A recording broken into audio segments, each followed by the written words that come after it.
First the skies, then the crystal. What next? The advent of great grievance. Say what you will. Lady Karen has seen her.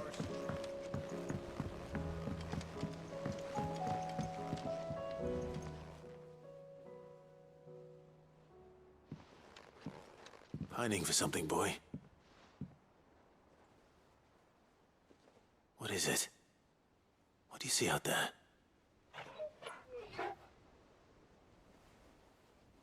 I never did ask where you got that anklet of yours. From Sid, that's why. On the day he brought him home.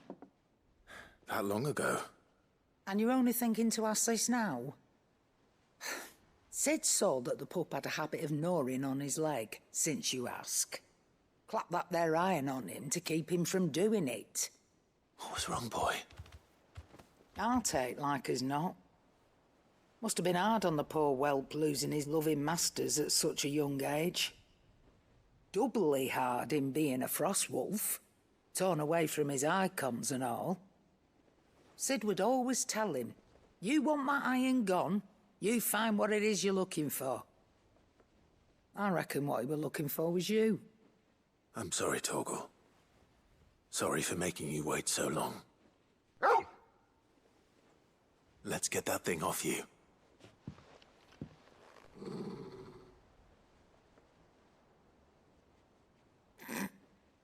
Doesn't sound like he wants it off. Indeed. You miss Sid as much as the rest of us, don't you?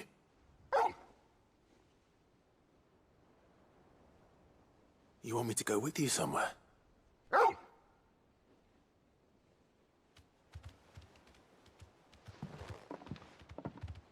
Quick, aren't you? Glad you've been paying attention.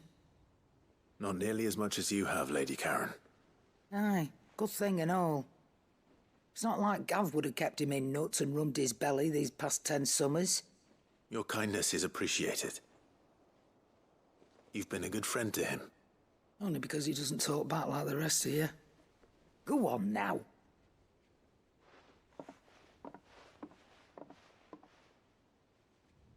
Where to then, Torgal?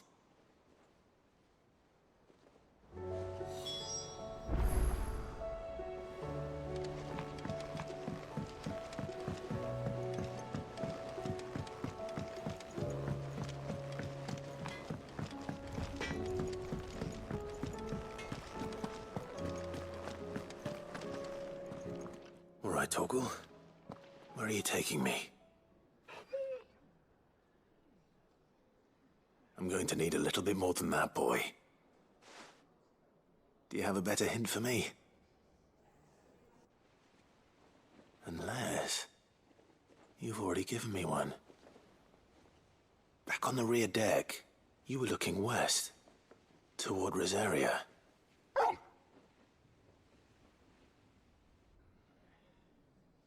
Why don't we try the rookery?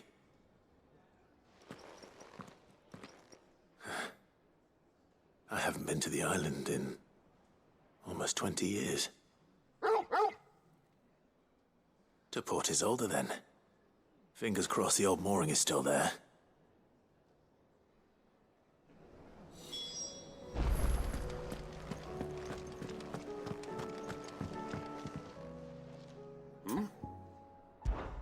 Clive, my boy!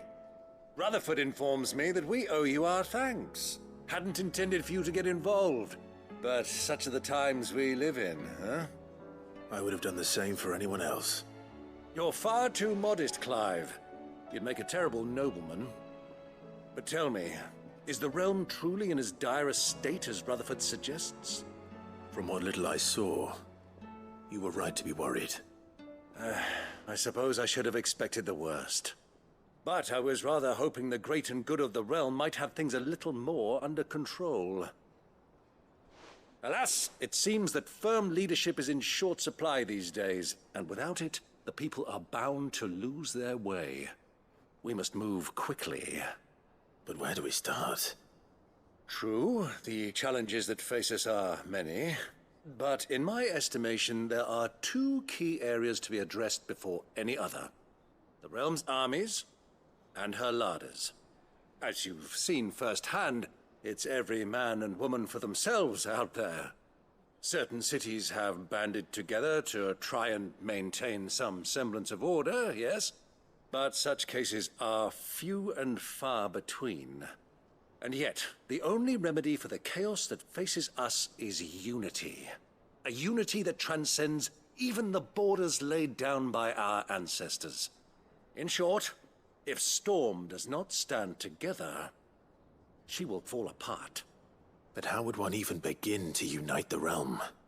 The armies, my boy. As I told you already, we begin by restoring order among the ranks of those sworn to maintain it.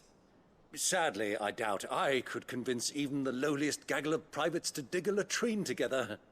But I do know someone the High Commanders have been known to listen to on occasion. Field Marshal Eugen Havel. I thought he was retired. He was, until an Akashic army tore through Randalar and killed most of the rank and file. There is no man alive more capable. Literally. And as luck would have it, I've already spoken with him on the matter. Of course you have. And he's agreed to help. On one condition. That he first speaks with you personally. Havel has always been a man of frustratingly rigid principle, and he has certain qualms about clasping arms with, well, with an outlaw. I extolled your many virtues as best I could, of course, but the old goat was adamant that he be allowed to appraise you in person. You don't mind, do you, my boy?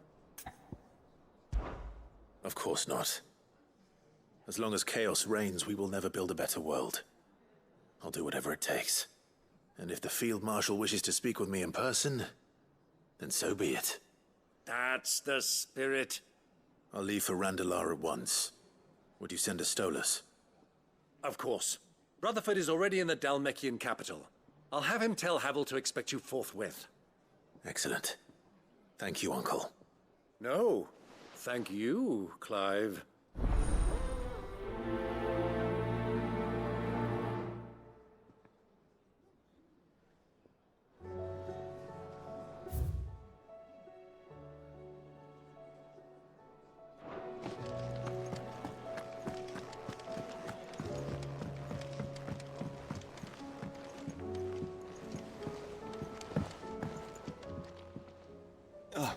Clive. Joshua, what's wrong? And don't say nothing. It's not nothing. I've received word from Cyril. The Undying have found Father's will, or something akin to it. His will? How? Where? In the crypt beneath Rosalith Castle. After Kupka was kind enough to drive out the Imperials, the Undying took the opportunity to recover what relics of the Duchy yet remained. And in the process of doing so, they found a letter from Father. I'm surprised anything survived down there. Cyril asked that I join him in Tabor at my convenience. I have been meaning to go, but would you join me? Of course. I want to know what's in that letter as much as you do. Very well. I am ready to leave when you are.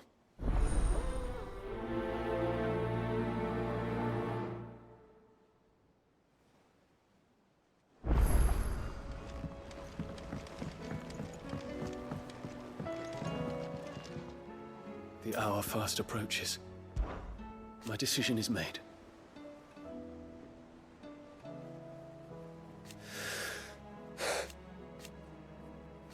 You said it yourself. He must be stopped. He must.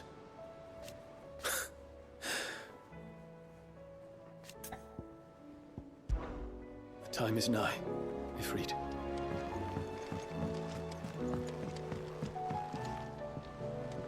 Sid, do you have a moment? By all means. It's my old master. Seems there's no escaping her. She found some way to send me a letter. And something else. Records from a Waluda prison. Seems they were keeping a lot of bearers there. How did she come by such a thing? Finding bearers always was her strong point. And it seems the cells of Balmung Dark are full of them. Foreign captives, the masterless. Bearers no one would miss. And even better for her, bearers with no one to look after them. When ether started lapping at the walls, the jailers fled. Leaving the bearers to be liberated by whoever happened to come along next. Sid, I'd like to believe that I've earned your trust by now. And while I'm well aware that you've forbidden Cursebreakers from traveling to Waloed, I can't let those bearers die in their cells. I'd rather risk shipwreck on the Shadow Coast than leave them to starve. We'll be needing the Enterprise if we're going to navigate the Narrow. Does that mean... I'm making an exception, but we travel together. And we stay no longer than we have to. Ash is an inhospitable place at the best of times. We save as many as we can, and we leave. Thank you, Sid. There was a name in the prison register. A name from my past. Chadwick. Another of my former master's protégés. A gifted soldier, and the closest thing I had to family. The thought of him held captive in that place. He must be very important to you. He was. Is. Then we find him. The entrance to the prison lies in the shadow of Ravenwit Walls, just beyond the portcullis. We should head there as quickly as we can. I only pray there are still bearers alive to save. As do I, Doris.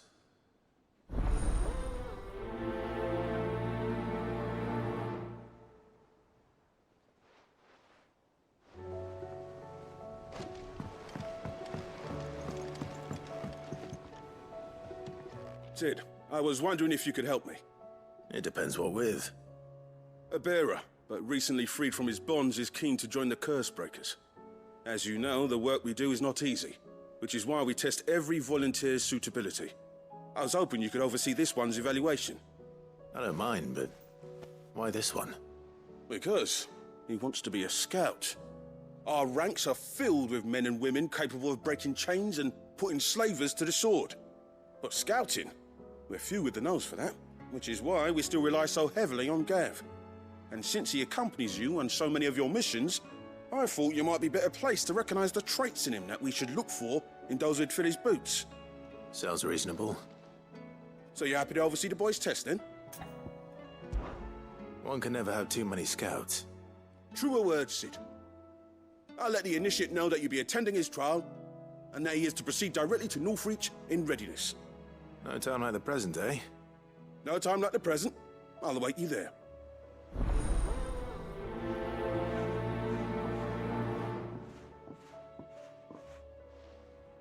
Northreach. I don't suppose they could have chosen somewhere closer.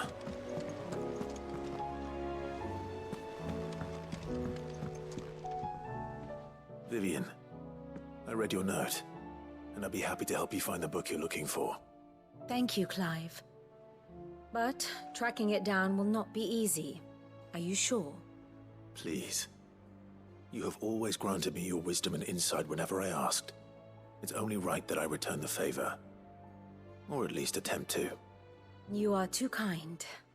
Alas, what I ask of you is rather more trying than delivering the odd lecture. I spoke with Harpocrates to see if he had any inkling as to where another copy might be found, but...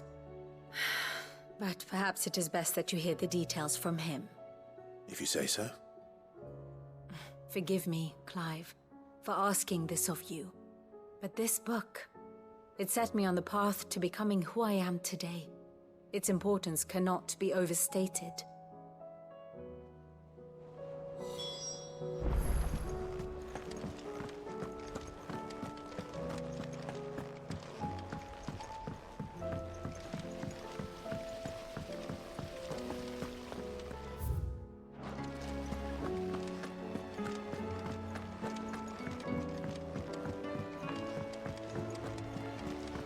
What do you think happened to Miss Midadol?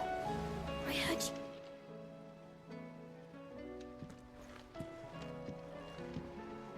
Sid, you have to help us. With what? You didn't take apart another of Mid's contraptions, did you? No. Well, yes. But that's not what we want to talk to you about. It's Miss Mididol. She's been acting strange. Very strange. She's barely ever around. And when she is, she acts like we aren't even there. Her head's in a crowd. In the clouds. And that's what I said. In the clouds. Well, she does have a lot on her mind. When did you last see her? Not long ago. Right after she got back from saving you from Stoneir. Then it's probably just about the Enterprise. It did take quite a battering on the way there and back. You didn't break it, did you, Sid? You really should be more careful around Miss Mididol's inventions. Oh, don't listen to her. Even if you did break the Enterprise, you could put it back together, couldn't you? But who's gonna put Miss Mididol back together? She seems really sad. Why don't I go and see if I can cheer her up? You do that? For us? She's in her dungeon. Don't scare him. It's not a real dungeon. Thanks for the warning.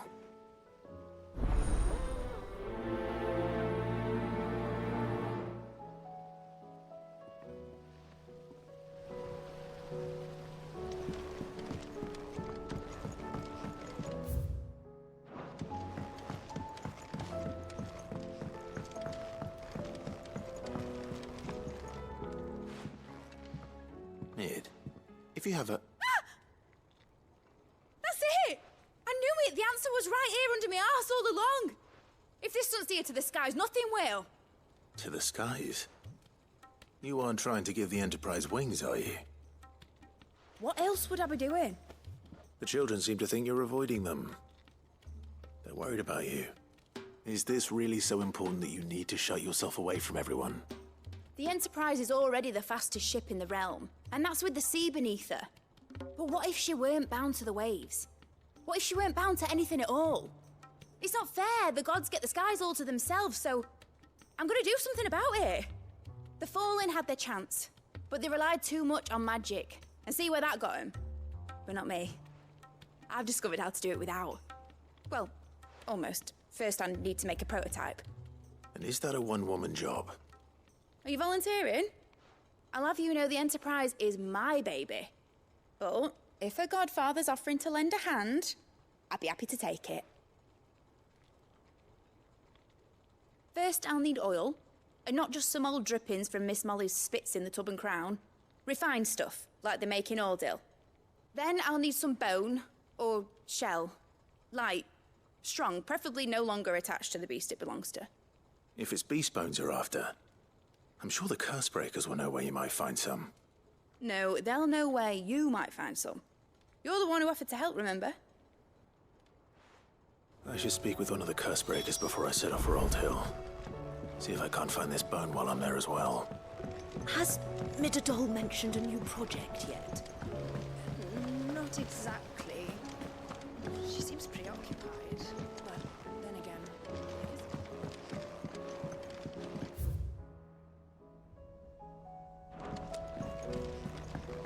Whatever should I write?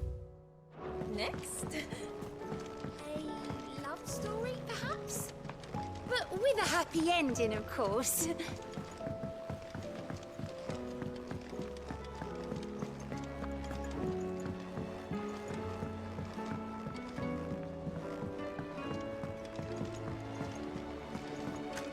I will not let them be forgotten. Sid, may I have a moment? Of course. It is an honor to finally speak with you. My name is Herman. I've been with the Cursebreakers for some time now, and I wish to be deployed to Ash. Any assignment will do. No. The lands across the Narrow are too dangerous. I will not send good men and women to risk their lives needlessly. Why would you want to go back? I need to retrieve something. Something important.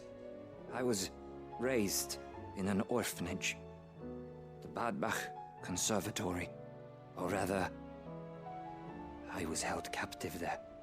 It was not a place of nurture. It existed solely to turn bearer children into mindless weapons. We were tortured until we feared no pain. Tormented until our hearts turned to stone. and few ever survived long enough to become tools of the last king. I can't imagine. I lost so many. I can't even remember all their names, but they must be remembered. They cannot fade away, faceless and forgotten. The Institute was run with military precision.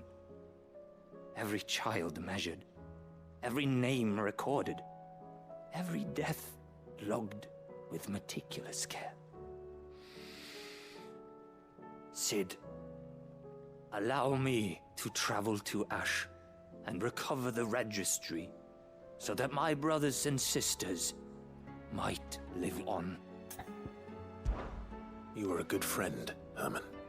But the fact remains that Ash is simply too dangerous. Cid, please. Even should it cost me my life. Too dangerous for you, Herman. But not for me. I'll go to Bad Bach and find the registry. You will? I won't let you risk your life. I don't know how to thank you. You can start by telling me where I'll find this orphanage. Vie de Grace. Hidden in a forest, overlooking the plains. All right. I'll see what I can find there. May the mothers guide you.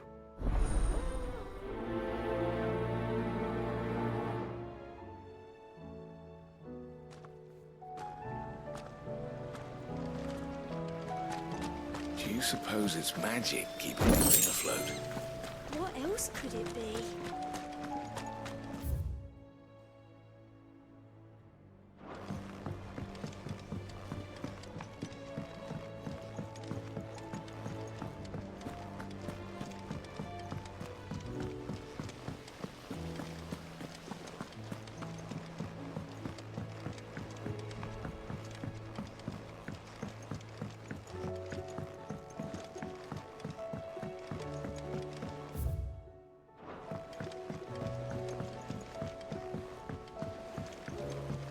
Say what you will, Lady Karen has seen our shelter.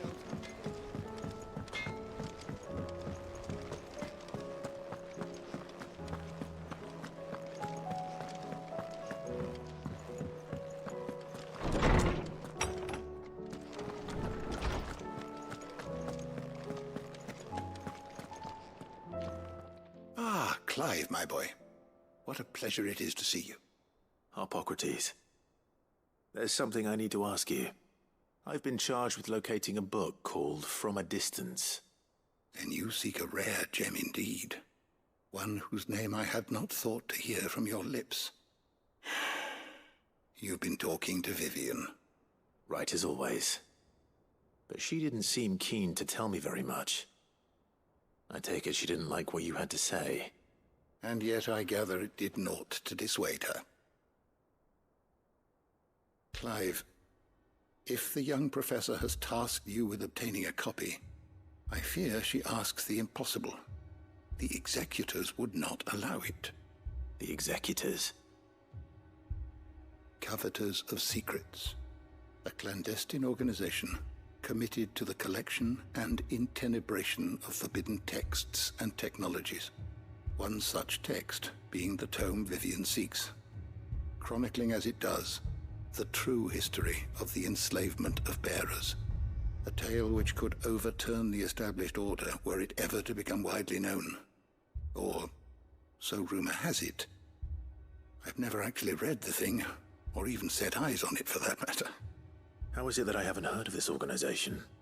Why, secrecy is the executor's watchword. They lurk in the shadows, emerging only to seize that which must be seized, be it books, inventions, or people, before disappearing again, leaving nary a trace. Which would explain why Vivian's copy was snatched from her grasp not long after she found it. By the hand of the executors, yes. But what drives them? Self-interest or ideology? Fine question. Sadly, all that is known of the executors can be recounted in a single breath. You may just as soon ask me of their origins, numbers, or the identities of their leaders. Any answer I give would be pure speculation. Then my hunt was doomed from the first. What was Vivian expecting? That I'd pluck it from thin air? Not from thin air, no. From ash. Rumors of the executors are rife among the scholars of Storm, but rather less so across the strait. I have a friend. Well, I had a friend in the village of Garnick, a collector of rare tomes, upon which subject we would oft correspond. Alas, I have heard naught from him since the skies fell dark. And no doubt he too has turned. But though he did not mention it by name, it is possible that a surviving copy of From a Distance yet rests upon one of his many shelves, quietly awaiting discovery. If you were, by some chance, able to save even a single book from the poor man's library, I know his soul would rest easier. Very well. When I next find myself in Waloed, I'll be sure to pay Garnick a visit.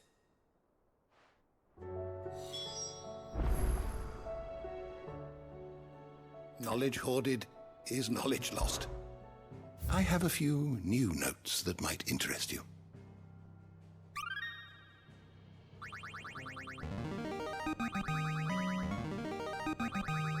Now this, I believe you will find most interesting. If you have a question for me, I should be happy to answer it. The door to the shelves shall ever be open.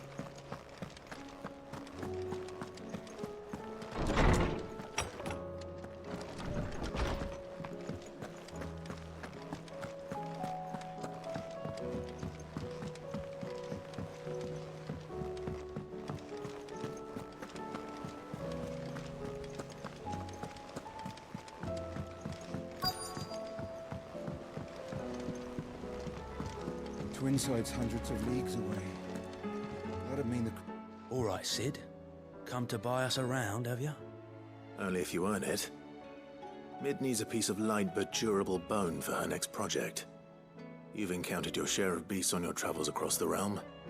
Any ideas? Most bones are the same. Whack 'em hard enough and they'll break. If it's durability you're looking for, shell will serve you better. You know what an adamantus is? I do. And I know to give them a wide berth. Will any old adamantus do?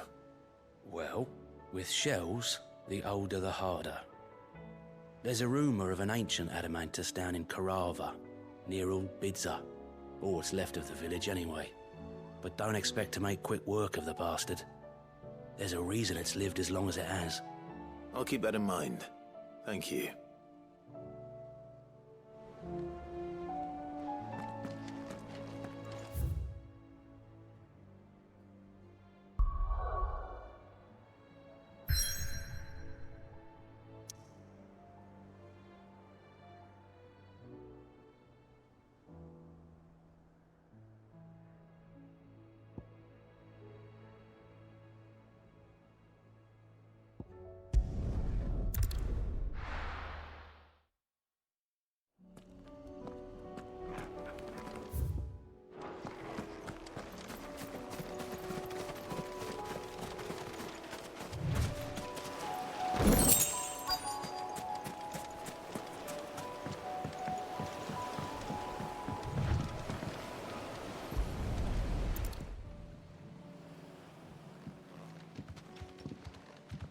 It's still here.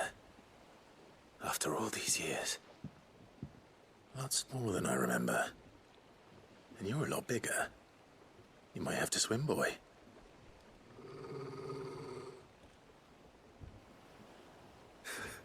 I wasn't being serious. You two go on without me. I doubt that boat will hold a third. If you're sure, we won't be long. Hop in, boy.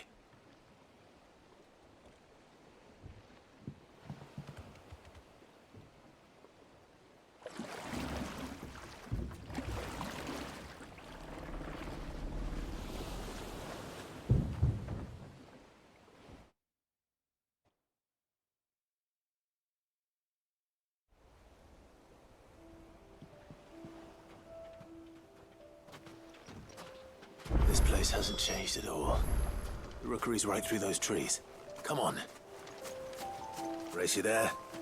I bet I could still beat you.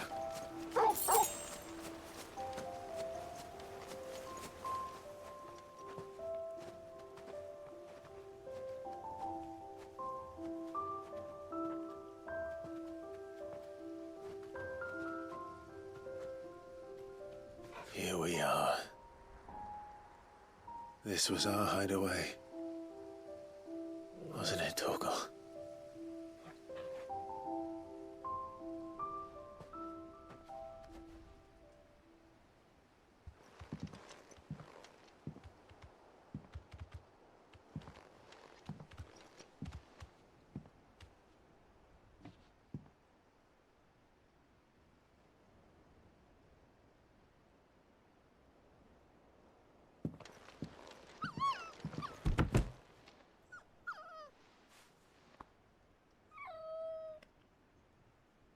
Coming here helped me to forget who I was. Or wasn't. Prince, shield. Son his mother could love. Had I been any one of those things? Perhaps.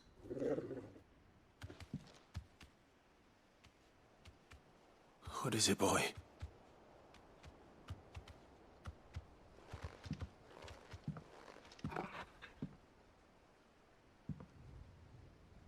This is all from the castle. And Phoenix Gate. Did you bring these here?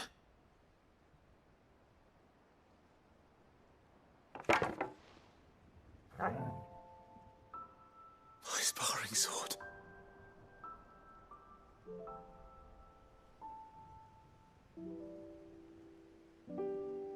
Well, well. You never stopped looking for me, did you, boy?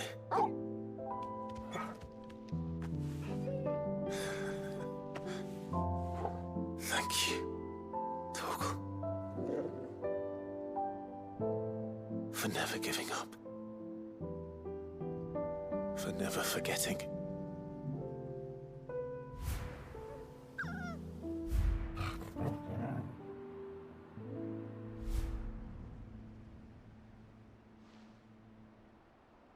Let's take this with us, shall we? So I don't forget either.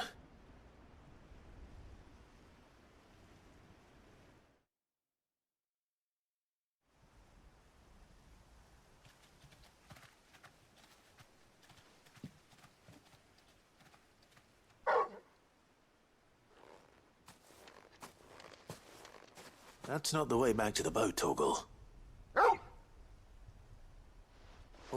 All right. I'm coming.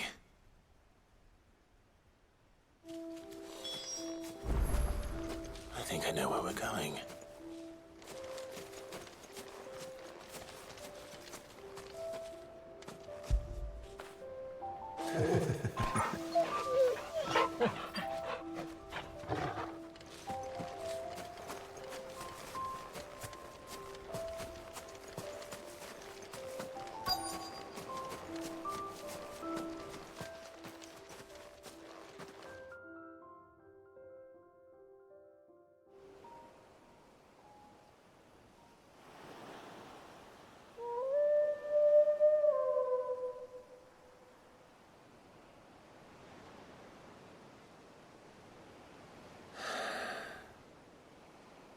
People always talk about the importance of putting the past behind you.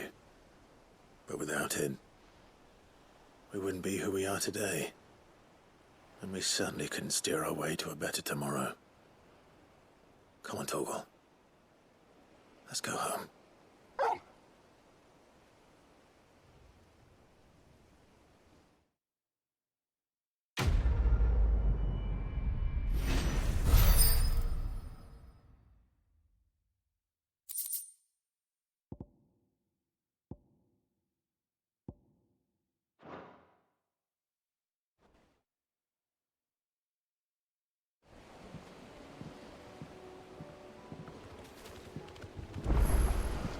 Sorry for the wait. We're ready.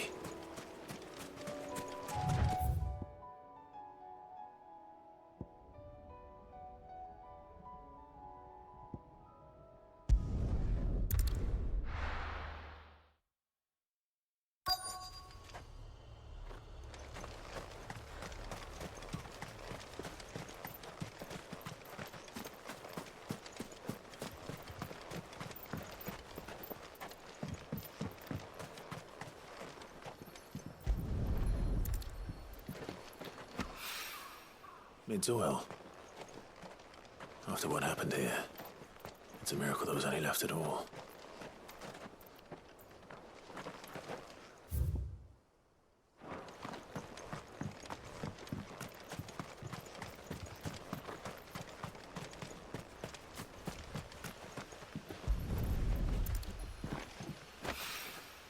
This should be enough.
Here we are again. Carava. If you were a tortoise, Torgor, where would you hide?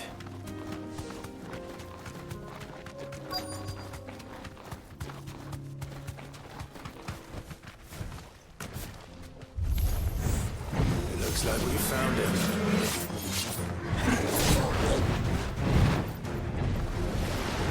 Nice try.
I better get these materials to Mid so she can finish her prototype.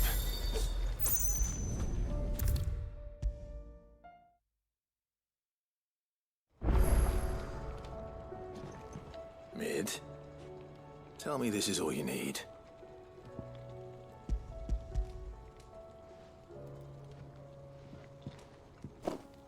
Aw, you make it sound like I asked you to save the world or something.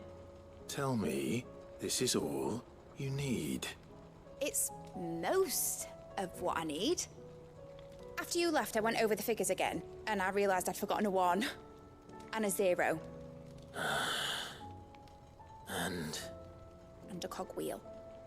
Just a tiny one. Though, that's the problem. Gears that small are a bastard to make, and I may have lost the one Blackthorn spent a fortnight toiling over. Wait. The children.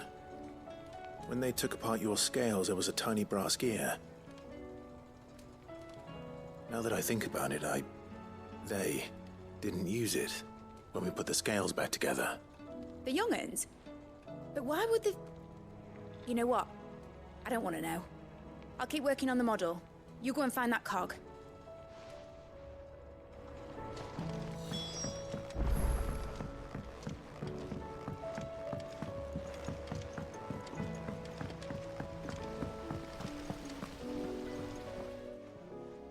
Sid! Is Mid still hiding from us? She wasn't hiding. She's fine. She's just busy working on her next project. A new invention? What is it? What is it? Is it an airship? I bet it's an airship! Do you think she'll let us help? That just so happens to be why I'm here. She needs something special, something only you three can provide. A brass gear. A tiny one. One that might fit on, say, a set of scales? Oh, the one you forgot! We remember! We saved it, just in case. It's in the bag of bits. Since your lesson, we've been disassembling, then reassembling everything we can find. All the pieces that are left over, we keep under our beds, just in case. That's good to know. Look! I found it!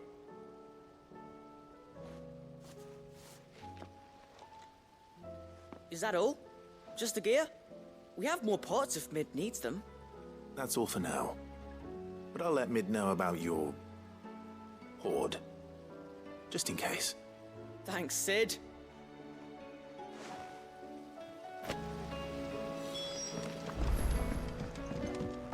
Has Midadol mentioned a new project yet?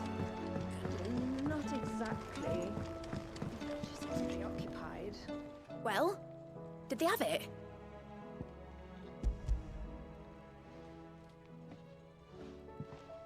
They did. And they kept it somewhere nice and safe. Will it work? Will it work? He's perfect! You're a genius, Clive. What exactly are you going to use it for?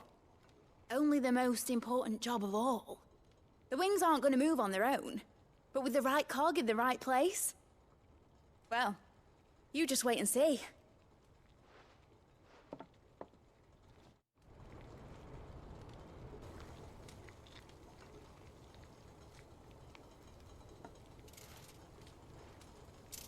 That should do it.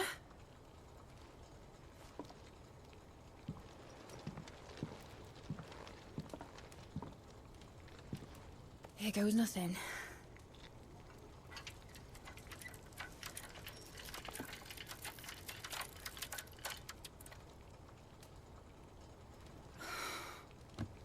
Titan's tits. It wasn't supposed to fly, was it? Of course it was supposed to fly. Wouldn't be much of an airship if it didn't. Honestly, these bloody engines are driving me mad. I was so sure this would be the day she soared. The Mithril engine was made to make dreams come true. But maybe this is one dream the world's better off without. Show folk how to take flying. It won't be long till they're raining death down on each other. People will lose their homes. Children, their mums and their dads. Like I lost mine. I'm sorry. So am I, Clive. So am I. Sorry that I have to choose. Do I follow my head, or do I follow my heart?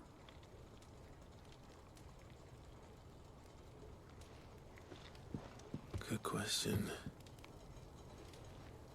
The first time I stood on the deck of your ship, felt the wind in my hair. It was like I was flying. But imagine imagine how it would feel to actually do it. My dad always said there were two ways of living life. Chasing a dream or shuffling to your grave. And he were right. Right about a lot of things.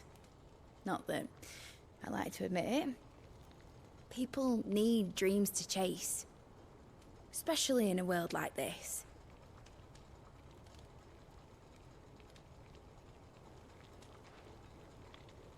Right. When this is over, I'm gonna take all my mithril engines to Zemeckis and sling them over the edge.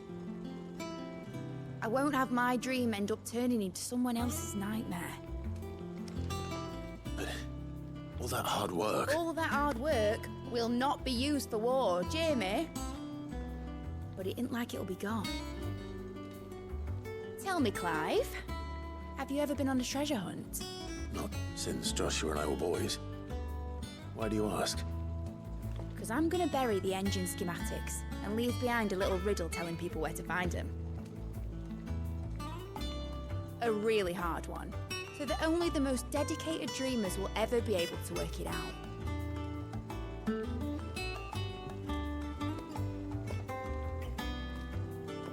Ooh, I can picture it now. Some daft general squinting at the words with a gormless expression on his mug. Like that one, yeah. Right.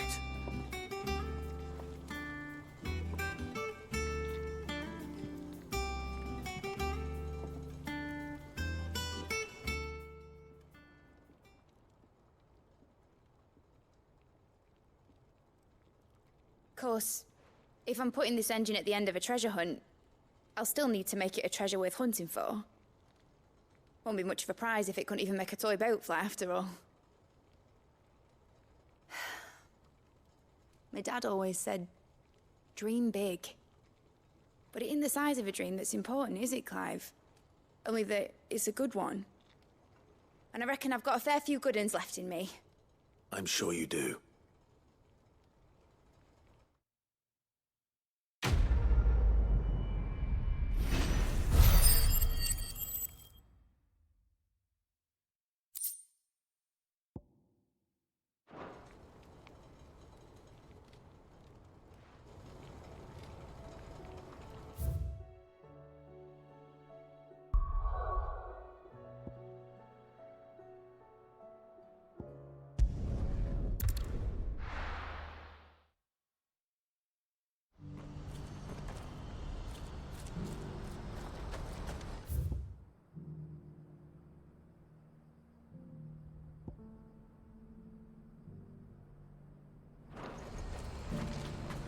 Do you see that too?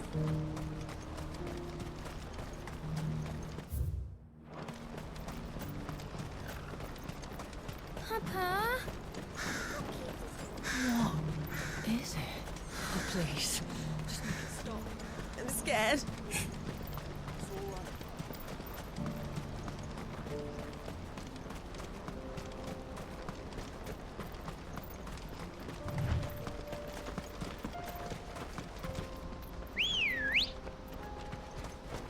Let's go.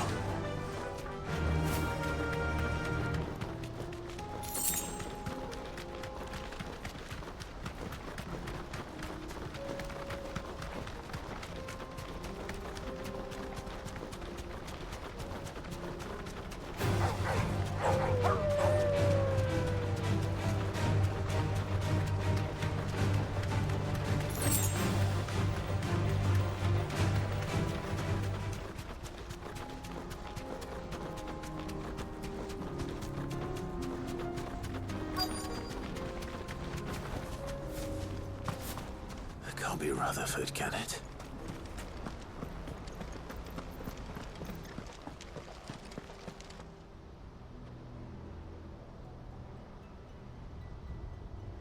Turncoats and cowards, the lot of you! If it's a fight you want, it's a fight you shall have! Allow me.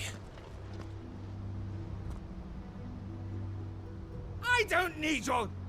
Please, Field Marshal, oblige him. This won't take long. You're right. It won't. Men, finish him.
A little longer than I'd have liked.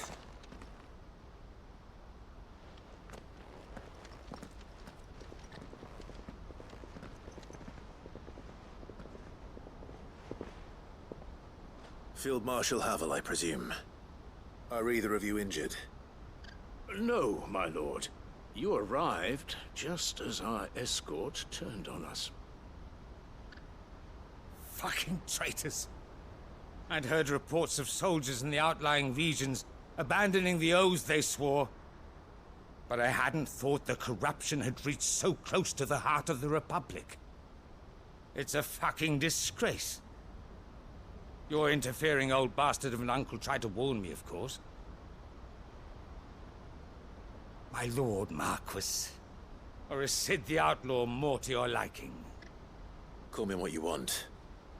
It doesn't change who I am. Or the urgency of the message I bring. My uncle has a plan to right the realm, and he needs your help to see it through. Before I agree to anything, I'd have you answer one question. What do you stand to gain from all this? I won't deny that I might benefit from further chaos.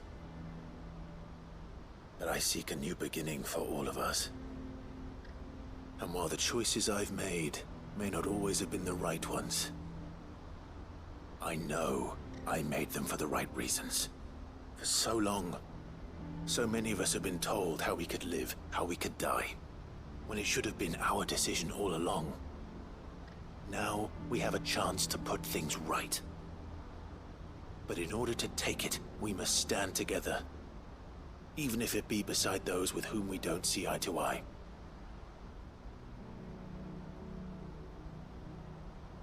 Certainly not the words I expected from an outlaw. But perhaps your uncle was right. You are no ordinary outlaw. I'll never hear the end of this. All right. I'll start by ordering my most trusted guard to bring the Dalmekian fringes under control. Next, I'll make contact with my counterparts in the Imperial Army and see if I can't convince them to try and restore order in their own territory. Thank you, Field Marshal. But they are not the only ones we will need to convince. What do you mean? I don't doubt that I can bully some sense into a few generals. But those they answer to require a different kind of persuasion. And when it comes to honeyed words, well, we will need an envoy. One who can court even the most stubborn of statesmen. You, perhaps? I'm flattered. But I'm no diplomat either. And I have other problems to attend to. What we need is a skilled arbitrator. And I may know just the person. Is that so? And would he happen to be an outlaw too? Of a different kind, perhaps. Well, beggars can't be choosers. I suppose we'll all have to find a little of the outlaw in ourselves if we're to make it through this. Very well. Send your man to me right away. I shall.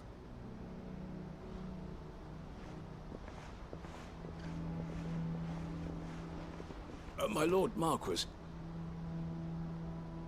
Your Lord Uncle bade me escort the Field Marshal to his manor in Port Isolde. And I will see that my associate joins you there. Very good, my lord.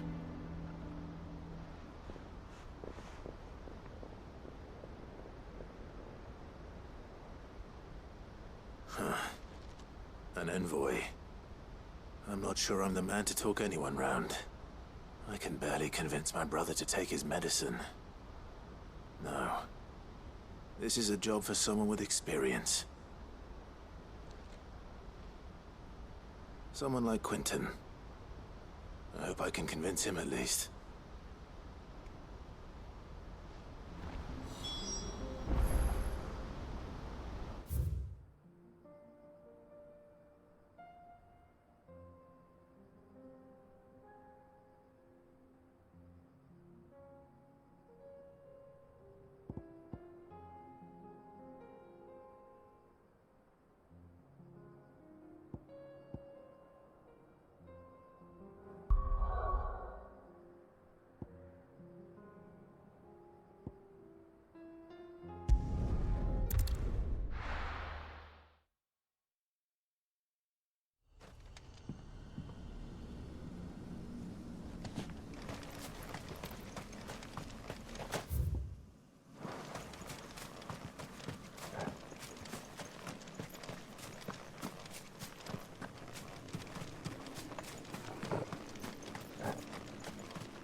Quentin, I have a proposal for you. Do you now? Something tells me you'll be asking more of me than a cask of Gotand gold. Go on then. Propose.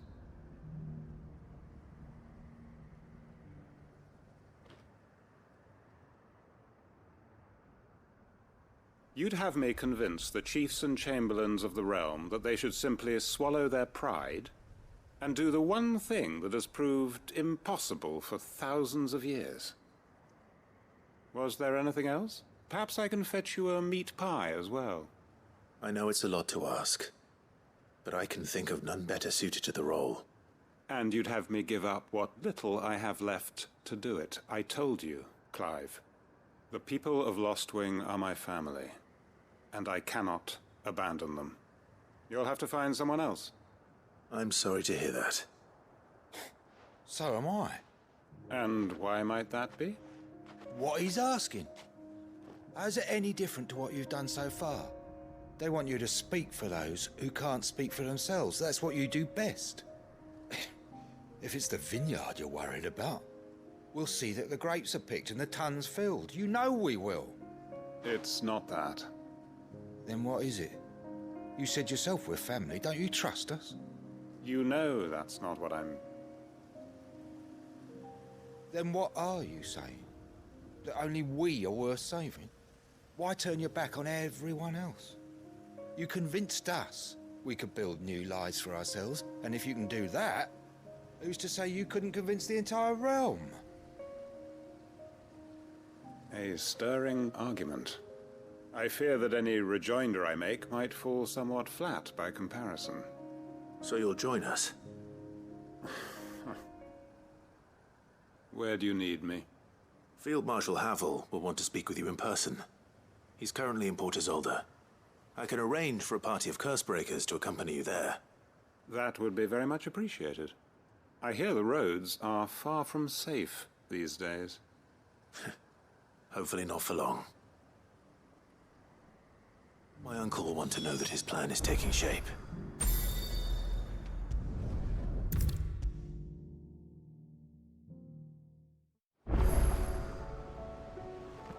Uncle, I bring good news.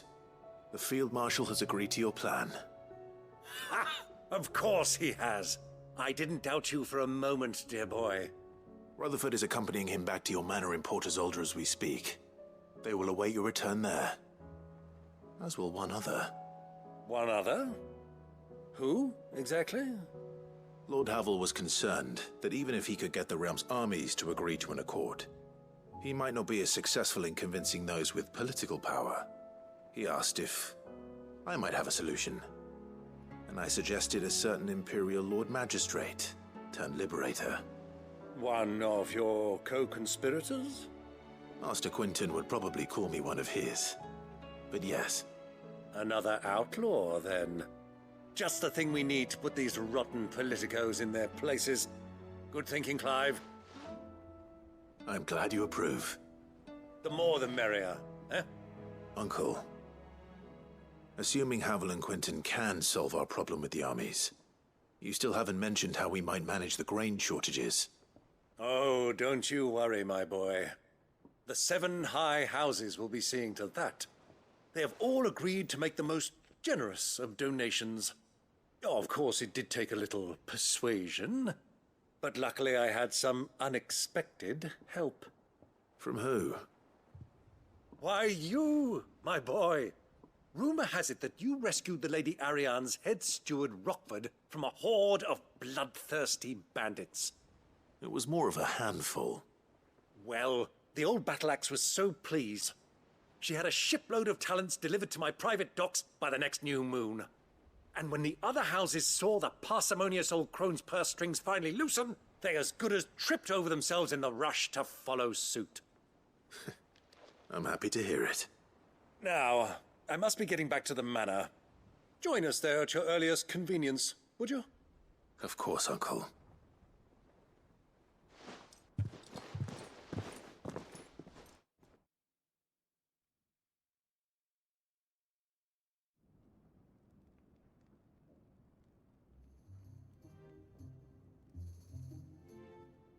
And how, pray tell, will we get that grain to the capital if the roads are still overrun with Akashic? You'll find another bloody road. I only have so many men, and I'm not about to send them headlong into an ether flood. That is, unless you'd have them turn as well. Well, I'd certainly eat less.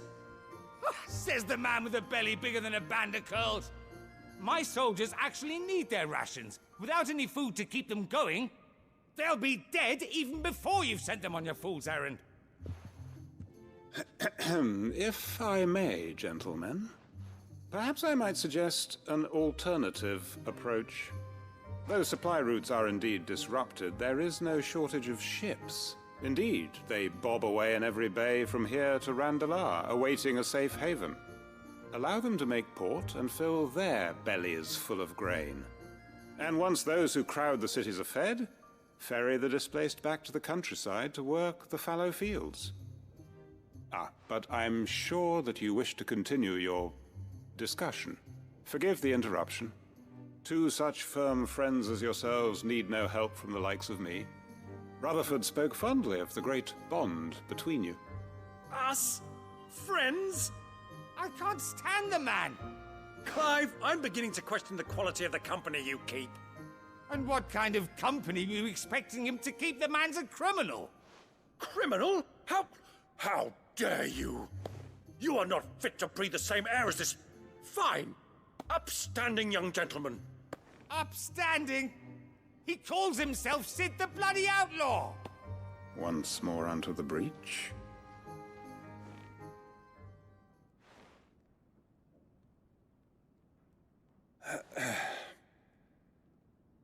Shall we begin again?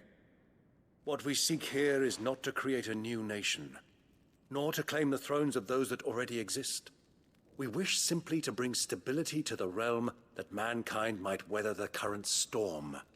And to do that, we must convince those in power, the generals, the statesmen, the nobles, that our cause is just. There will be disagreements, yes, and I imagine some resistance, much resistance. But we cannot let that deter us. If we show them the path, show them that we walk it ourselves, then I am confident they will follow. The fate of the world lies in my nephew's hands, but the well-being of her people lies in ours.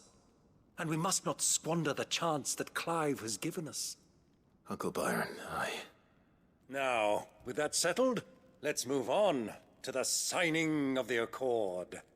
For what great moment in history hasn't been accompanied by a little ceremony?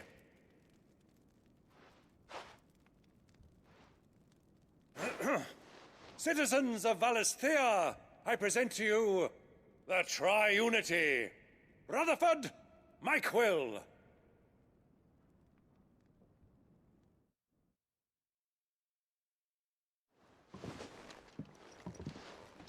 Well, my boy, the stage is set. That it is. This is the role you were born for. Now I ask only that you trust in the talents of your supporting cast. We shall play our parts to the best of our abilities, that you might have the opportunity to shine. The realm needs its Sir Crandall. And there is no better Crandall than you, Clive. I want you to keep this signed accord as proof of our faith in you. I will. Thank you, Uncle.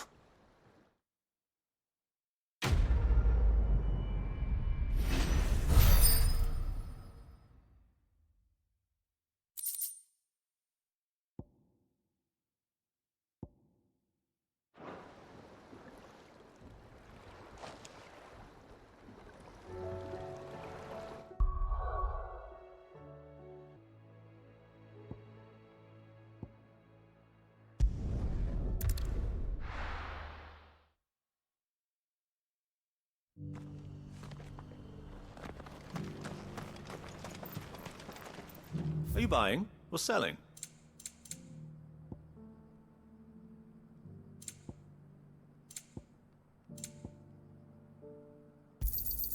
Of course.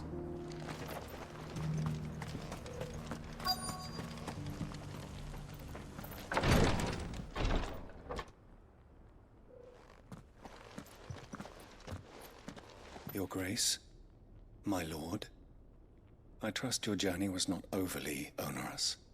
Cyril, you found a letter from Father? Yes, I have it here.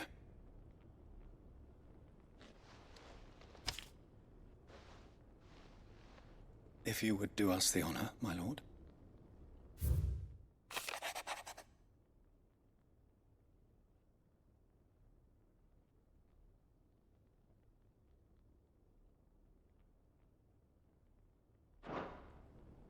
An inheritance.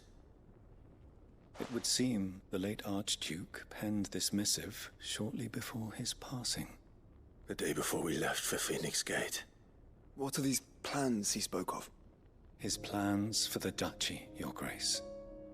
Your father entrusted them to my predecessor, the former bearer of the Burning Quill, who entrusted them in turn to me.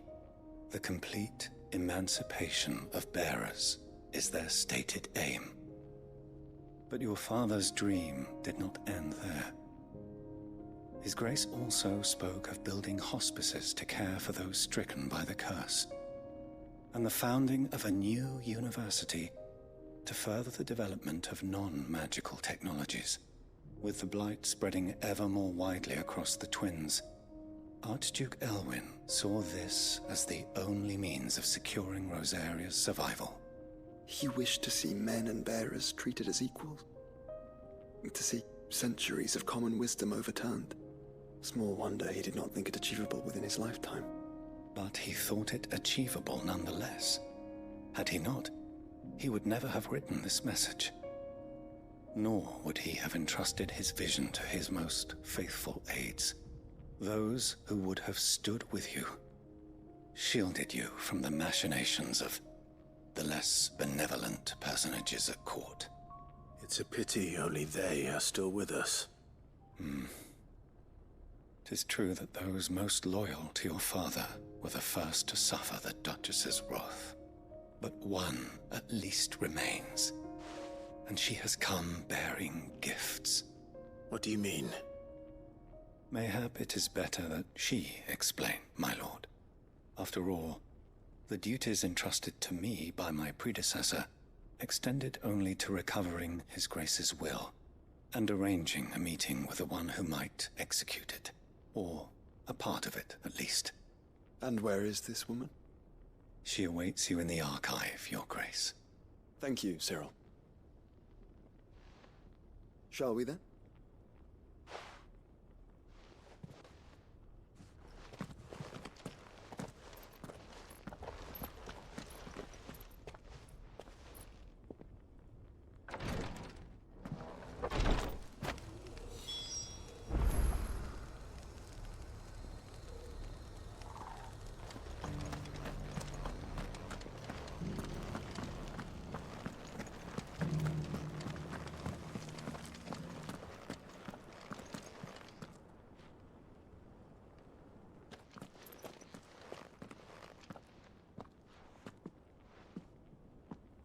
My lord, Your Grace. I hardly recognize you. I am Goditha, retainer of House Rosfield, loyal servant to the Phoenix and his shields. Your father, the Archduke Elwyn, entrusted me with the delivery of a gift. I only hope you can forgive my tardiness in bringing it to you. Lift up your head, Lady Goditha. You have our gratitude for your service to our house and to our father. I merely did my duty, as any proud Rosarian would. My lady, perhaps you could explain a little more? What exactly is the gift you bring? As I'm sure you know, it has long been the custom for the children of House Rosfield to be presented with certain keepsakes upon their coming of age. Indeed it has. Our father often spoke of the day when our turn would come. And had he lived to see it, he would have presented you with the treasures I bear. Matching armbands for you both. Alas, he did not live. Indeed, he was taken from us even before they could be completed. He had intended to claim the Heartstone with which each armband was to be finished himself, but it was not to be. And his gifts remain incomplete. I see. It saddens me to bring them before you, as they are. It was your father's wish that you be presented with the finished articles, not these works in progress. But with His Grace long since gone, and the stone left unclaimed, I had little choice. You are grown men now, and his house is yours. And while I would not presume to insist upon your claiming the Heartstone in his stead, I know that nothing would have pleased him more than for you to do so. Thank you, Lady Goditha. What say you, Clive? What else? Of course, my lady. May our father's will be done. Oh, I am much obliged. Do you know where we might find this Heartstone, my lady? I do. Though it may be a matter of a good deal more than simply happening upon it. It is found in the bellies of elder griffins, you see. We do at least know where to find one. A certain specimen has made its nest in Titan's Wake, not far from here. A certain specimen? You are most perceptive, Your Grace. In answer to your unspoken question, yes. In fact, this is the very same beast your father meant to slay.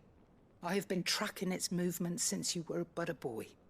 Were you to slay it in his stead, as men of House Rosfield, it would surely make your father proud.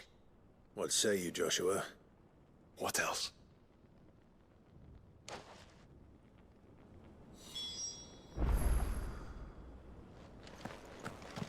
Titan's Wake is to the south of here. But we must not be hasty. The good lady has been disappointed once already.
Eyes peeled, Joshua.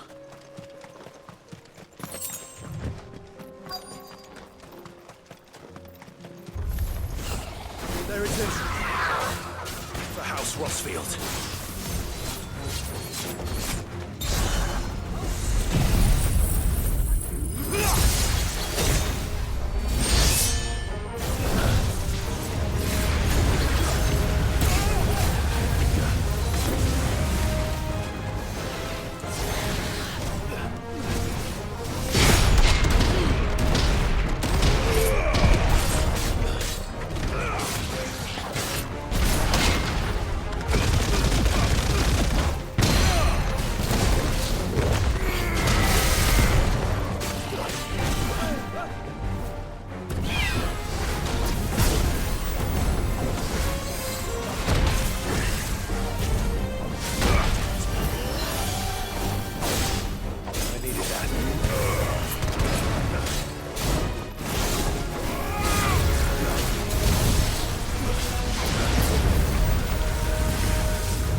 Is this the Heartstone? I expect Lady Goditha will know.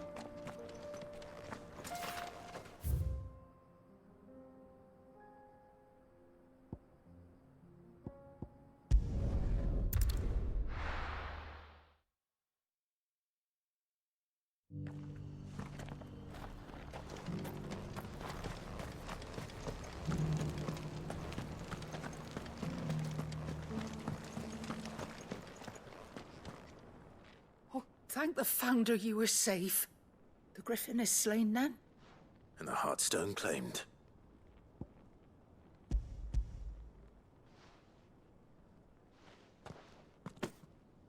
Yes. This radiant luster, like frozen flame. It is just as your father described it. Thank you, my lord. Your Grace. Your father would be so proud. Lady Goditha, the lapidary is ready. Thank you, Cyril. I will be with him shortly. If you would excuse me, I shall have the stone cut and set forthwith.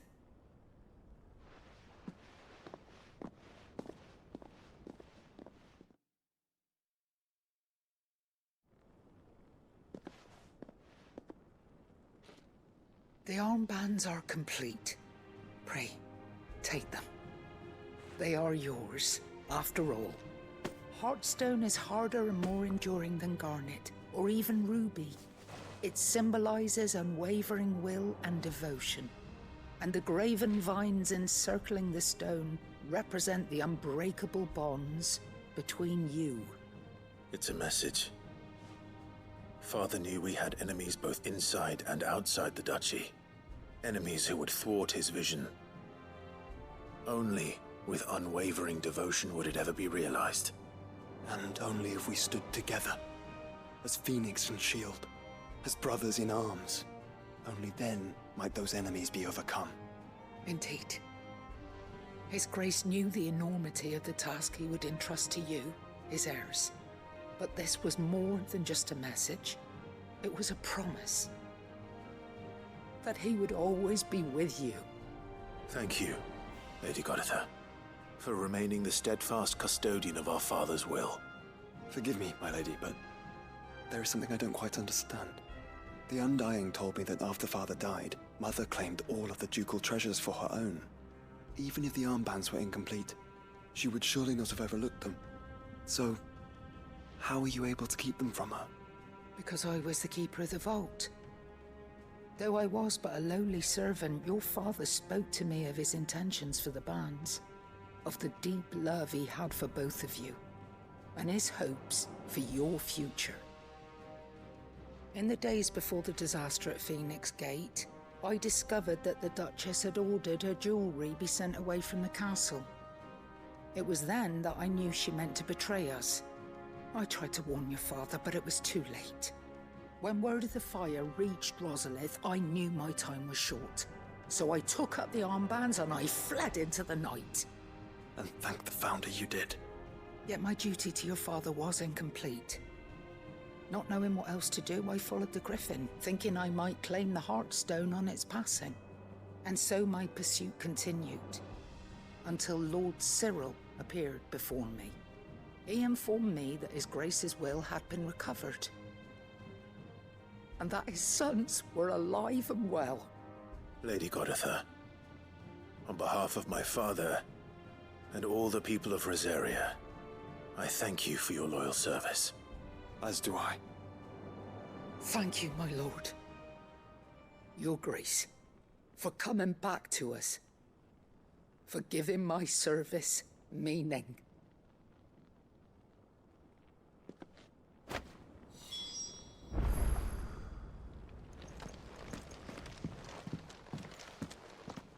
The bands suit you well. It must be gratifying to finally receive the inheritance that was denied you for so long. It is. And we thank you for the part you played, Cyril. If you would permit me to play my part a little longer, might I suggest that you make your way to your father's memorial atop Hawk's Cry Cliff? Let him see that you have received his blessing, and that his vision lives on in you. I suppose it would be churlish not to. What do you say, Clive? Shall we pay Father a visit? I think we should. I was hoping to be able to offer him my thanks before we left for Origin. Your father's helm is enshrined there. It has been since the day we recovered it from Phoenix Gate. I prithee claim it. For it too is a part of your inheritance, and I do not doubt that your father would prefer it in your hands than perched upon some lonely rock. Thank you, Cyril.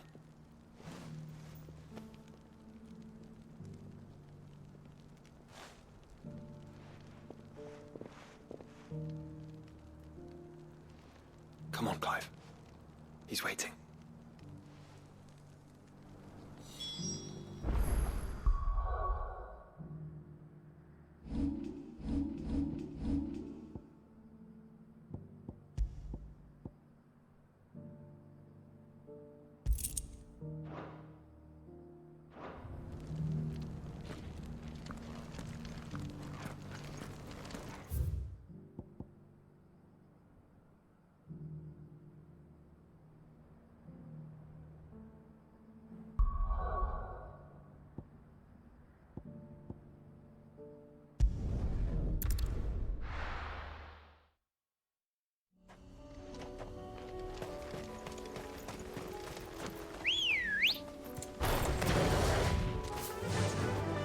Unwavering will and an unbreakable bond. Do you really think we're strong enough? To save the world? Of course. To have overcome Father's political enemies? Of that I'm less certain. Especially knowing what we know now. What Mother was truly capable of. But perhaps these bands would have helped. Knowing he was with us would have made all the difference. It's just back there.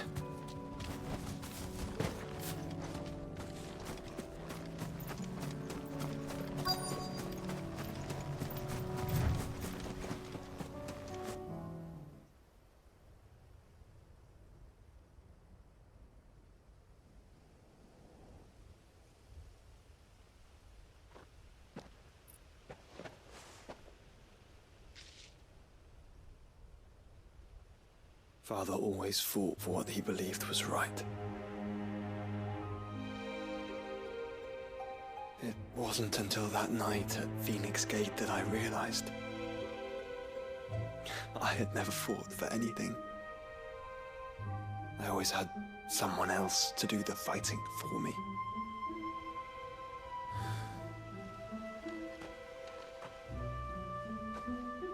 No matter how fate conspired against him, he never lost heart, never looked back, never stopped fighting. To me, he was the greatest of men. And I've been trying to live up to his ideals ever since.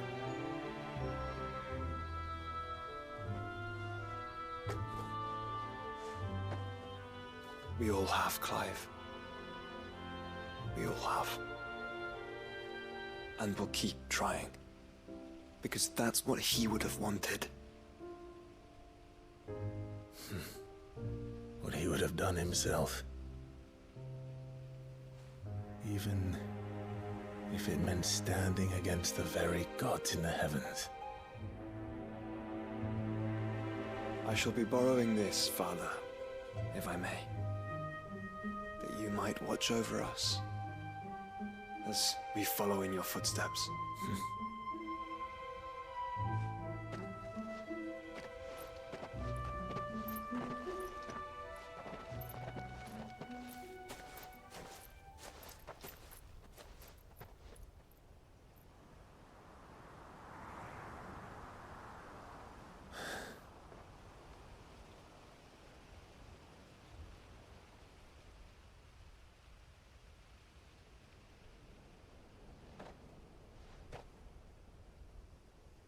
We won't lay you down.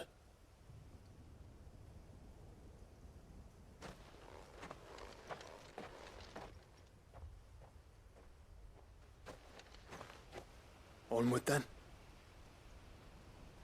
Onward. To the end. And to a new beginning.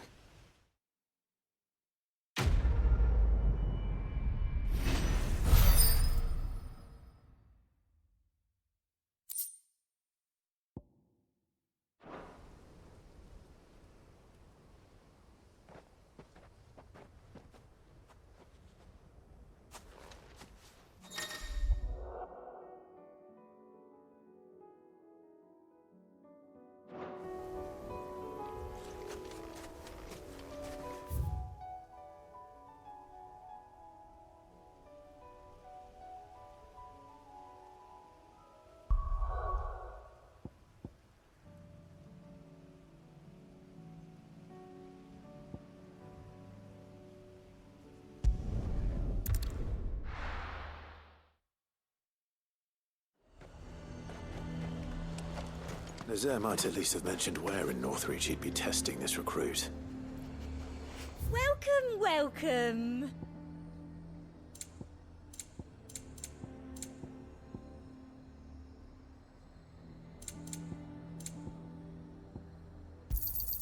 An excellent choice.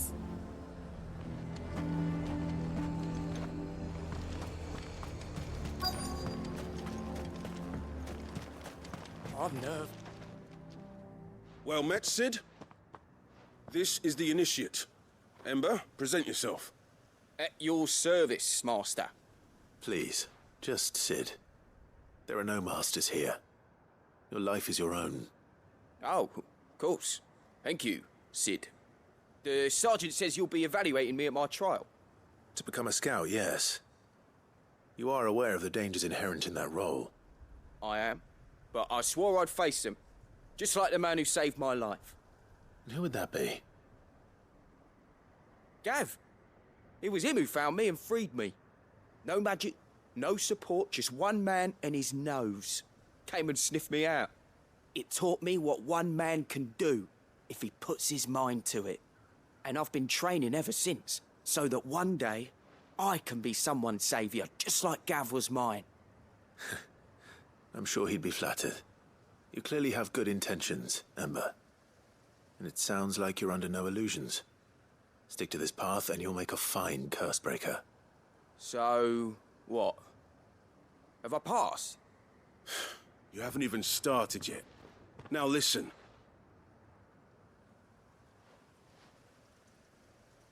Not far from here is an Imperial lookout, Eastwatch.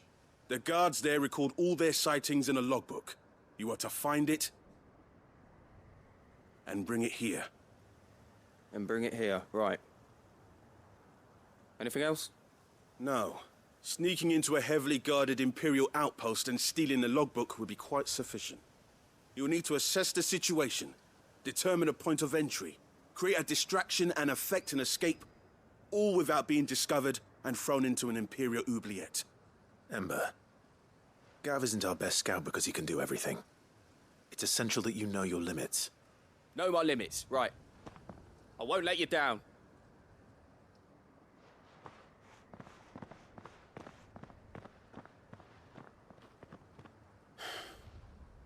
It shouldn't be as dangerous as I made out. But keep a weather eye on him all the same, would you? On my way. All right, Ember. Impress me.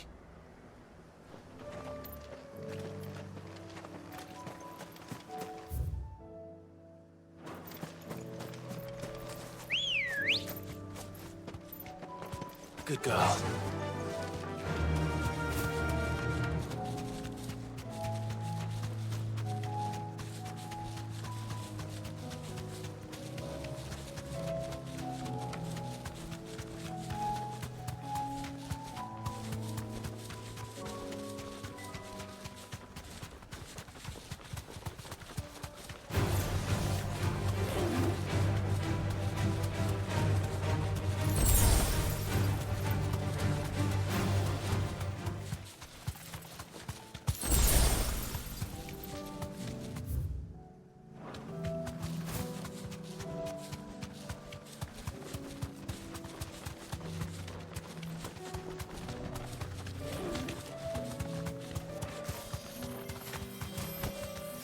Thanks, Cal.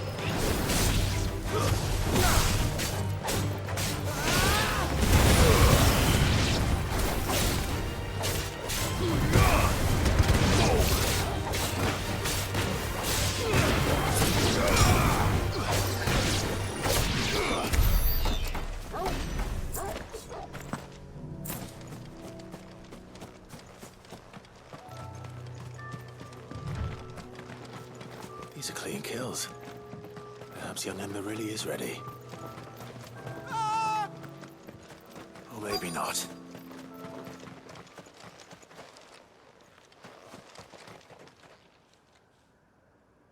Damn it. Ember, draw your sword! I can't! Then run! If you want him, you'll have to go through me.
Ember, are you...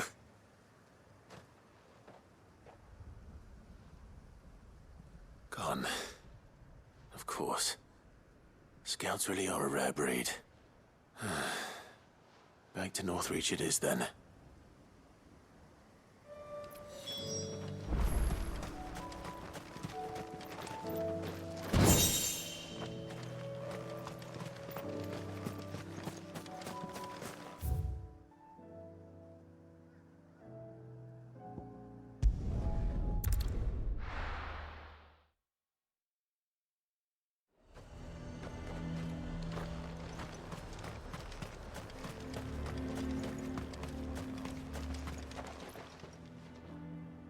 I didn't expect you back so soon. Where is Ember?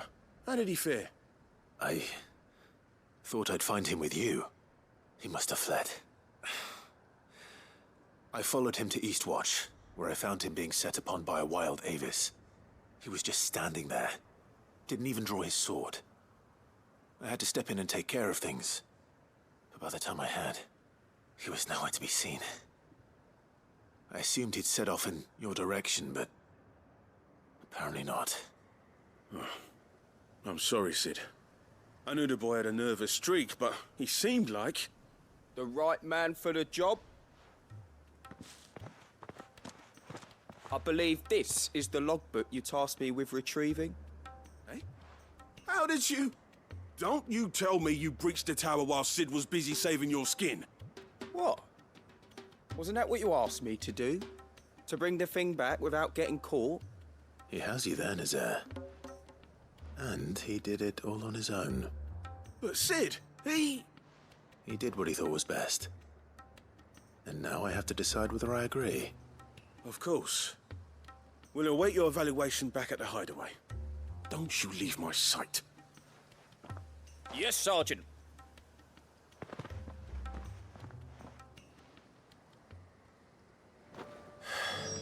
This won't be an easy decision.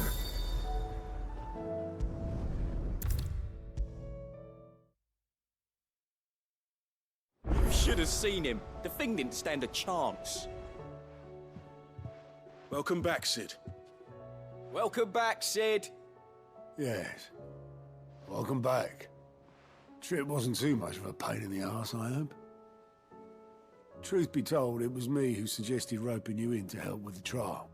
But from what I hear, things didn't go quite as planned. No, they most certainly did not. Ember lost his nerve in the face of a beast of prey, but he didn't lose heart. He pressed on, and he achieved his aim. And is that not what we ask of our scouts? Indeed it is. Thank you for your honest appraisal, Sid. The fact remains, however, that Ember will not always have a battle-hardened warrior on hand to pluck him from the jaws of peril. All I have gleaned from this trial is that without someone watching his back, Ember is little more than a liability. Wait, Sergeant. Ember still has much to learn, it's true. And this time he was found wanting. But I'd say he's due a second chance, nonetheless. After all, he did do as you asked. With a bit of hard work, any hand can be made to hold a blade, and any mind can conquer its fears. But a scout's nose is different. You've either got one, or you ain't. And by sniffing out that log, young Ember here has shown he has a conch and a half. Wouldn't do to waste it now, would it? Fine. One more chance. I'll do whatever you ask. I'll spend my days and nights in the pit if I have to. I'll show you. Just you wait. Daft as a brush, that one. But his heart's in the right place. Just like someone else we know. And if you ask me, we've been leaning on him for far too long. That time the curse breakers took some of the weight off his shoulders, I reckon. It couldn't hurt. Just don't tell Gav I said so, will you? I won't have him thinking he's been hard done by. Next thing you know, he'll be asking for a day off. Chance would be a fine thing. Back to work. Forgive me, Sid. This did not play out as I expected. Things rarely do these days. But that's why we need men like Ember more than ever. Men who can make the best out of a bad situation. Remember that. I will, Sid. Thank you.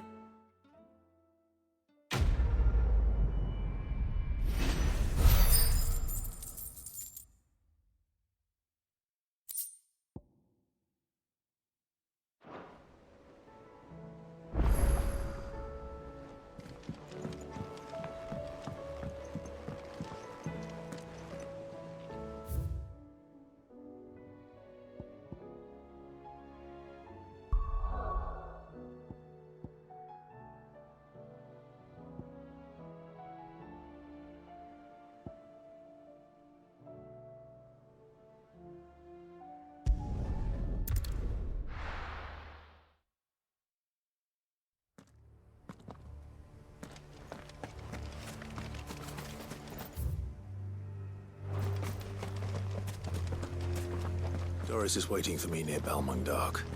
The longer she's out in the open, the more likely she is to be found by a Kashik. I need to hurry.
There were no guards, I take it?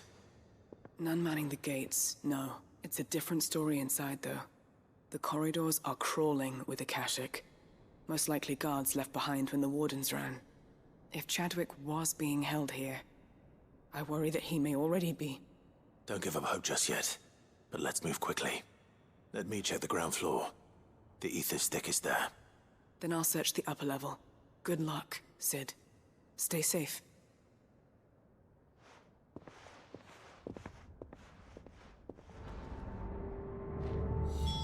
Just how bad are the floods inside the walls? Bad enough to turn a bearer?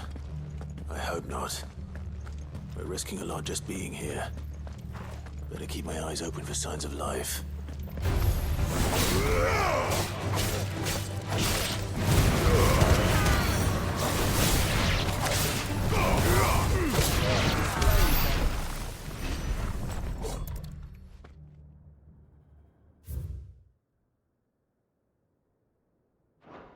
So this place was no ordinary prison. And I doubt they'll have taken the creature with them when they fled.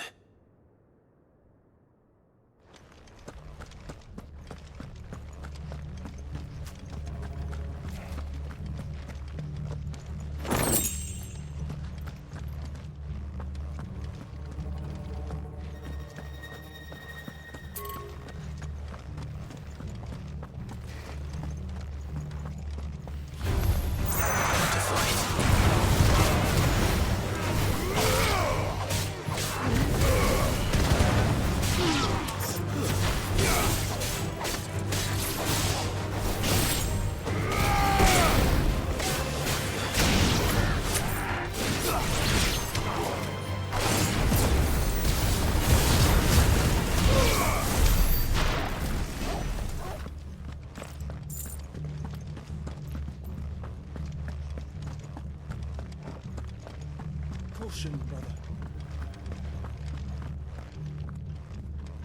No sign of any bearers yet.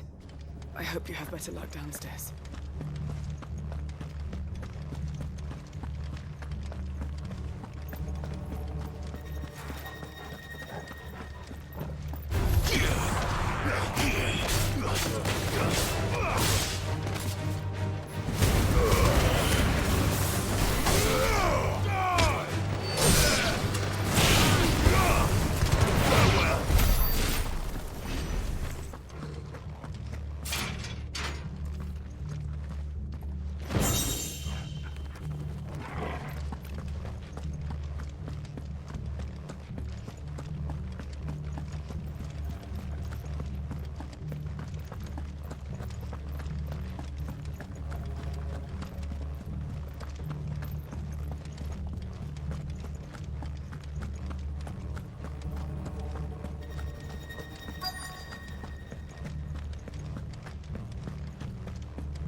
Minimal loss of Waluda lives.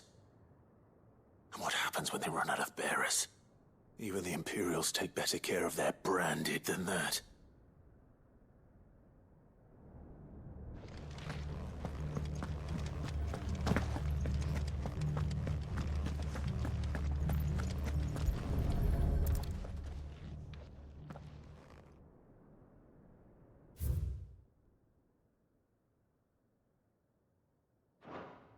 They were feeding bearers to it. This is even worse than I'd feared. Nothing but Akashic down here. Hopefully things are looking better upstairs. I should go and see how Doris is getting on.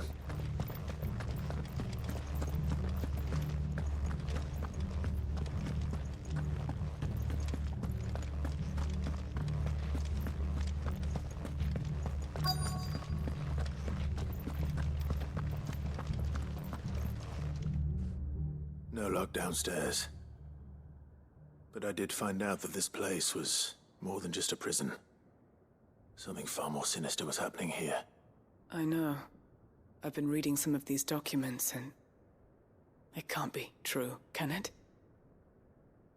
Bearers die every day in service of their masters, but this is so much worse. Pitting bearers against a wild beast armed with nothing but their wits?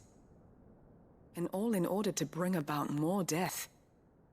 And not just those who could fight, but the elderly, children even. And those who wouldn't or couldn't were disposed of. Whatever that means. I'm afraid it means they were fed to the monstrosity they kept here. Then we're too late. And I was a fool to bring you here. Don't say that. Did you find anything else? A key. But it doesn't fit any of the locks on this floor. Perhaps it will fit one of the doors downstairs. There's a corridor I haven't searched yet. Finish up here, then come and find me when you're ready. All right. I'll be there in a moment.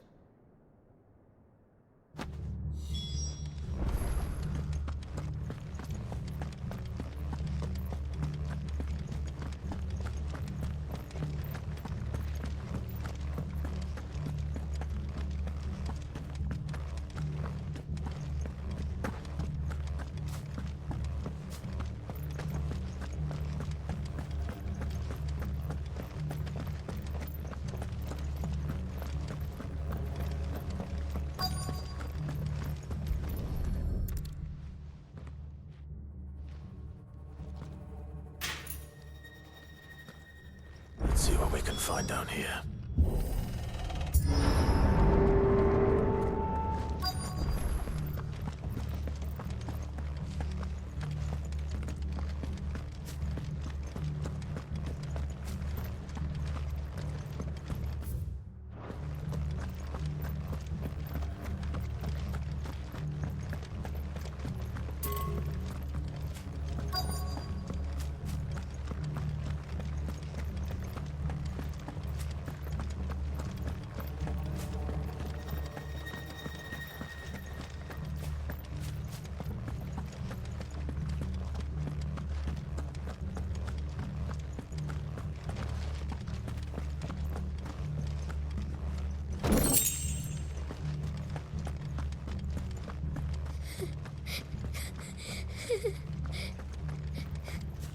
Survivor. And she sounds close.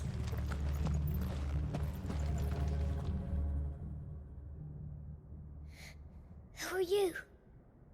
There's no need to be afraid. Are you alone? Are there any other survivors? Some of the guards. They're still here. But something's wrong with them. Everyone else was eaten by the monster. Of course there were. Thank the Founder. It was worth our coming. But I'd rather we didn't linger. Are you ready? Ready when you are. You poor thing. He must have been terrified. Did Chadwick send you? What? He fought the monster. Distracted it so I could run away. He must have sent you. He promised to free the others too. Where is he? He opened your cell, didn't he? He wouldn't be here otherwise. Chadwick.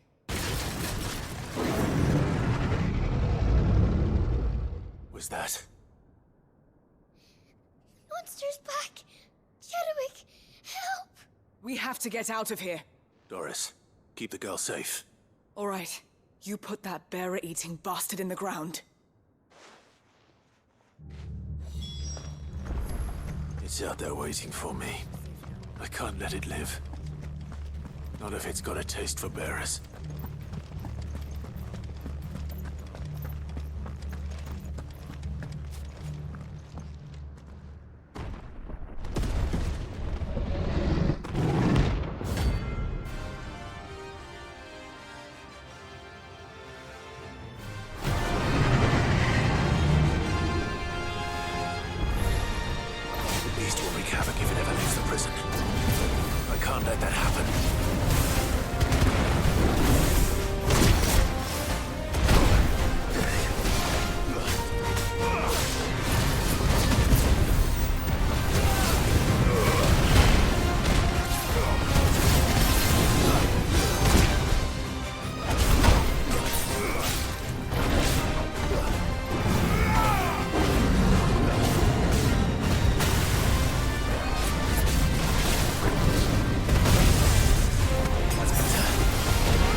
Finally. Sid, are you hurt? I'm fine. I think.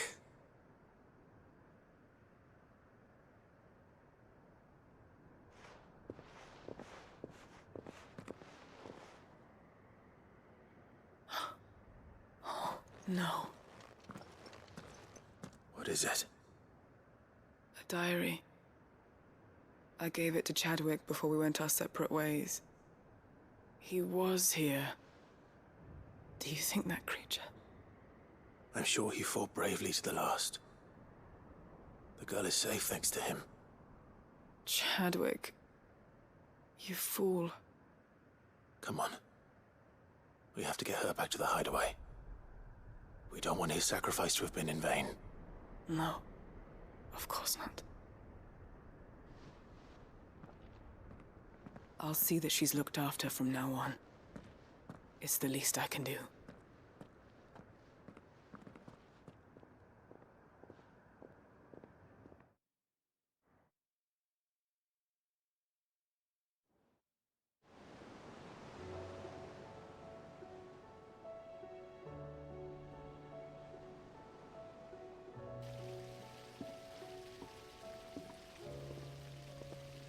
From what I hear, you've barely left the girl's side in days. I hope she's recovering from her ordeal. She is. Slowly but surely. She's far tougher than she looks. I thank the flames we found her. If we hadn't... I know. But we did. I'm sorry we weren't able to save Chadwick. There's no need to apologize. Without your help, I would never have found out what happened to him. How he fought to the bitter end to save her. To save Haida Marie. That's the man I remember. The man I thought of as a brother. I wish I could have met him. I'd like to hear more about your past. If you don't mind, that is. Of course. You already met my former master. She trained Chadwick and I to do two things. Kill and obey.